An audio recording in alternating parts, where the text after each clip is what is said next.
G'day guys, welcome back to the Devon Too Good Investing channel. Today in this video we're going to be looking into Corsair Gaming Stock, ticker symbol CRSR, and I'm going to be discussing why Wall Street is wrong about this stock. So over the last 6 months we can see that Corsair Gaming has fallen a fair bit.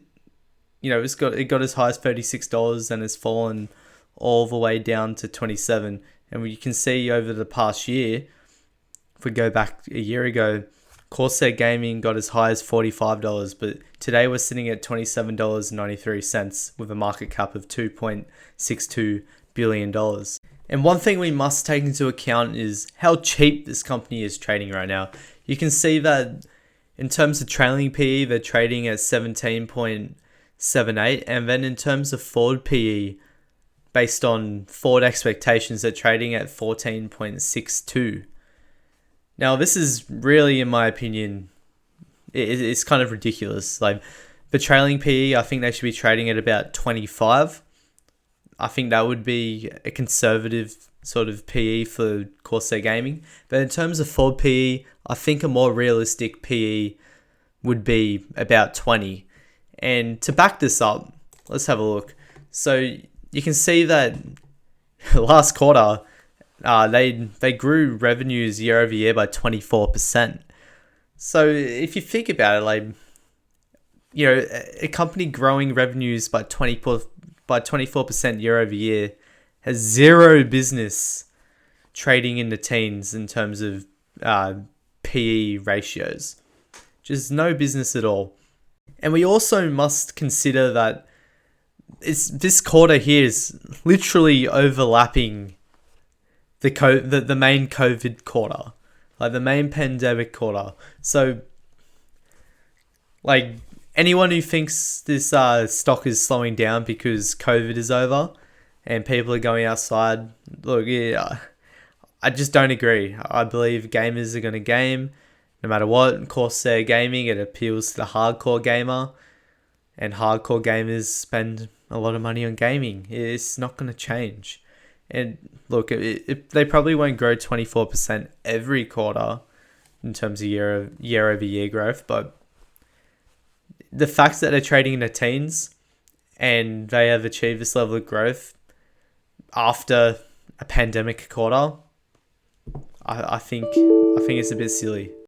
So currently, the analysts of Corsair Gaming Stock, they're expecting 6.7% growth next year in 2022, and then they're expecting 6.4% growth over the next 5 years per annum, which is just silly. Is like this year, I think it's going to be at least 10%, and then over the next 5 years, also at least 10%. Like, they're just way off. Like, the whole narrative that COVID is gonna, you know, the vaccine and, you know, the COVID recovery is going to prevent hardcore gamers from gaming and buying Corsair products.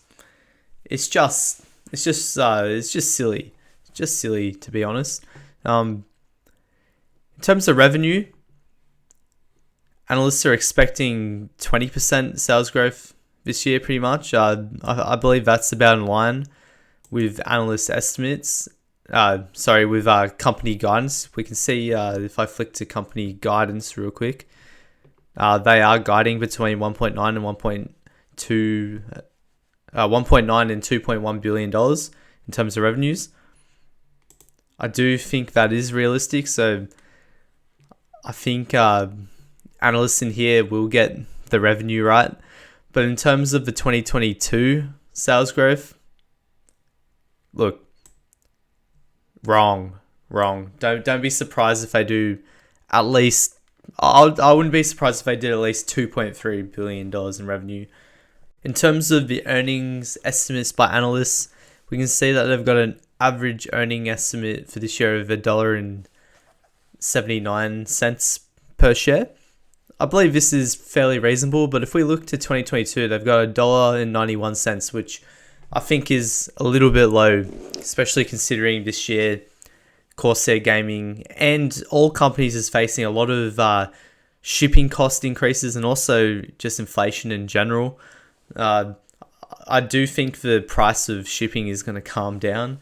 It's really hurting Corsair's bottom line at the moment. So we can expect possible like margin expansion due to lower shipping costs, and that will probably inflate their earnings.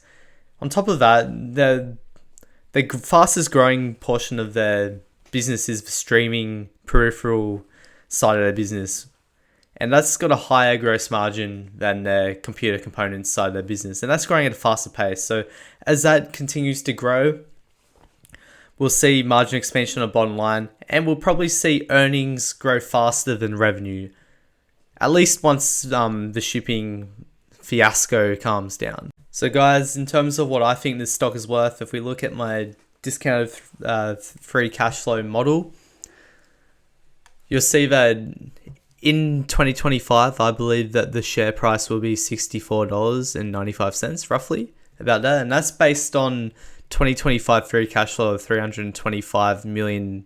And also a terminal multiple of 20, and also a stable amount of shares outstanding compared to where it is now of 100 million shares. And this is baking in a 14% growth rate in the business over the next 5 years, which I believe is very achievable for Corsair Gaming. I don't think it's like that conservative, but I don't think it's too aggressive. I think it's somewhere in the middle. I believe a very conservative rate would be 10%, and then a very aggressive rate would be 18%.